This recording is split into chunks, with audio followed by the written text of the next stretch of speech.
তো হ্যালো বন্ধুরা, আপনারা দেখছেন ইন্ডিয়ান গার্ডেনার।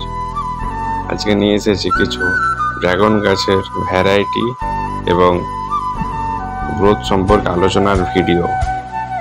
গ্রোথের জন্য গোবর সার অবশ্যই দিতেই হবে এবং গাছটিতে ফুল ফল এবং ফল পেকে গেছে, অনেক প্রচুর ফুল এসেছে, একবারে ঠাসা।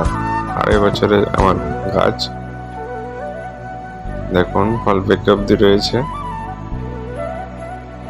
গাছটির গ্রোথ দেখুন এবং আরো কিছু ভ্যারাইটি রয়েছে আমার কাছে এই গ্রোথের পাশাপাশি। দেখুন এটি জাম্বো রেড, 8 মাসের গাছ। 8 মাসের গাছে প্রচুর কুড়ি এসেছে। জাম্বো রেড ভ্যারাইটি একটা সুন্দর ভ্যারাইটি, আগাছা হয়ে গেছে গোড়ায়। এটি হচ্ছে ইসরায়েলি ইয়েলো। ইসরায়েলি ইয়েলো নাম করা একটি গাছ। ইসরায়েলি ইয়েলো পুরো গোবর সারে ঠাসা। গোবর সার দিলে গ্রোথ ভালো হয়। দেখুন গ্রোথ খুব সুন্দর হবে।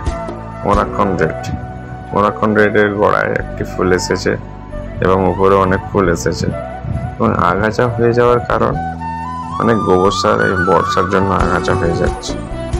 এবং দেখুন আমার গাছগুলির গ্রোথ দেখুন এবং চ্যানেলটিকে সাবস্ক্রাইব করে দিবেন এরকম ভিডিও পেতে হলে।